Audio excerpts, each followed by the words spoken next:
5-minute salute. I'm your host, Chris Budihas, and joining me virtually is Mike Kucik with Atlantic Dive Supply. Mike, how are you doing? I'm doing great. How are you doing today, Chris? Yeah, doing well. I hope you have a great Memorial Day weekend. So let's talk about a few things. So where are you from, and tell us a little bit about what you did in the Army. Well, I was born in upstate New York. I'm representing San Antonio, Texas now, which I love. I was a Ranger in the Army, 1st Battalion, 75th Ranger Regiment, which I'm very, very proud. And, since separating, I'm now working for a prime contractor, Atlantic Diving Supply, as you mentioned, or ADS Inc. as we go by. And I found my sense of purpose here. I'm really happy. Things are going well for me. Wow. So it's funny, the first time I heard the company we met, I'm like, Atlantic Dive Supply? I don't need any diving supplies. What does ADS do? I know. It's funny. We have humble beginnings. Definitely. We got our start in Virginia Beach selling dive equipment to the Navy SEALs. Actually, our CEO, Ryan Angold, still has his wetsuit that was issued through Atlantic Dive Supply. Donna Dunn actually fitted him for it, and she's still with us, which is amazing. So 25 years later, we are the largest supplier of tactical and operational equipment to the DoD. That's a jumble of words. It essentially means if you use something in the military, chances are it came from ADS or we purvey it. It's a pretty amazing place. And all of that, all of those capabilities as a small business. We're the top supplier to the Defense Logistics Agency, so we have a far reach. And for me, just a humble guy that works here, it means I get to work with different people every day who have different requirements and have different problems to solve, and it's an exciting place to be. Yeah, and I mean, you're providing, logistics at the point of need. So it's not just the U.S., but you're international, right? It's global. Yeah, absolutely. Within the last 18 months, we've completed an aircraft hangar in Guam, in Hill Air Force Base, and a small camp in Africa as well. We're delivering soft wall camps to EUCOM and boots and night vision and things of that nature to CONUS customers. So we really do a wide variety of things all over the world. As I said, it's exciting. Yeah, and no doubt, I imagine there's a number of veterans working for ADS. Yes. I don't hold me to this, but I want to say a third of our population has served or has family member in the service. So we have a good amount of veterans here. But I also want to highlight that a good strength that we have is the diversity and perspective. The last team that I worked on had somebody from the banking community in Wall Street, a couple of veterans, as well as somebody from the fitness community. And I'll tell you, when you're all looking at a problem from different angles, you end up with better solutions. So our service members are a strength, but really so are the rest of the staff as well. That's awesome. So as you kind of look backwards to your life, thinking about your time before, being in the Rangers, time as a Ranger, then your post-military career here at ADS, what's bits of advice you'd probably give yourself or others as they look at that transition from, military service into the industry you're in or any other industry?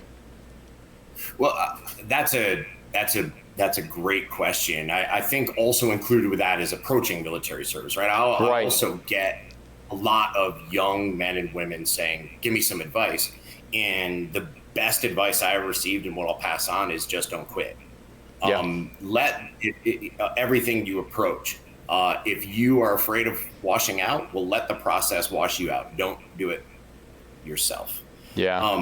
And in my career, as a Ranger particularly, I felt like that was the culmination of my life, and one thing I really didn't take to heart is that every job is temporary, even 30 years, right? If I had done 30 years, that it still comes to an end. So always keep your mind and your heart open, meet new people, learn new things, take on new skills. Because when that day comes that you get out, your network is what you've made it, and you don't want to be in a position where you're calling people frantically trying to figure out what comes next. Ideally, you're able to pursue what your heart draws you towards. And yeah. you only know that if you continue to open doors, right? And continue to make connections and find out what drives other people and see what overlaps with your drive. Yeah, no, I appreciate that. You know, it's funny. I was working with a coach, if you will, with the Commit Foundation. And he asked me what my purpose was, and I said, to be honest with you, I'll do a little bit of self-reflection, but I don't think it changes. My purpose has always been make people and organizations better. So why would that be any different in the service by south of service? And I think that's wide and deep enough that it'll fit to what I like to do. And then, as I've mentioned a couple of my peers, you know, salary's great.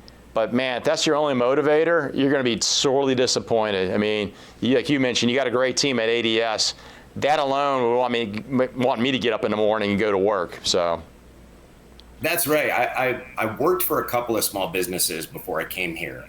Companies where, because of the resources we had, I had to wear a few hats. And I'm glad that I started there.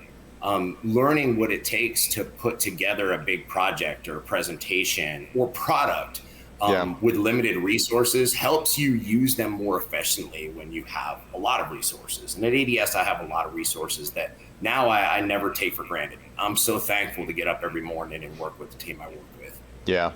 And like I've said before, you know, the beauty of Department of Defense is they get up and they spend money. You don't have to make money. But in the business world, when we all exit eventually, unless you're retiring, you know, there's a bottom line that needs to be met. And that bottom line is not a bad thing. It's a matter of fact, it's almost like it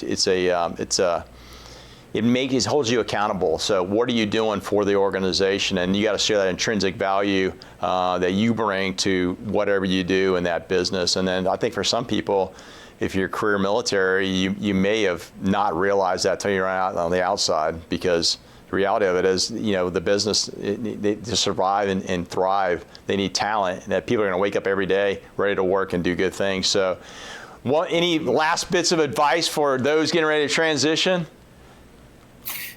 Take the time to meet everybody in a real way.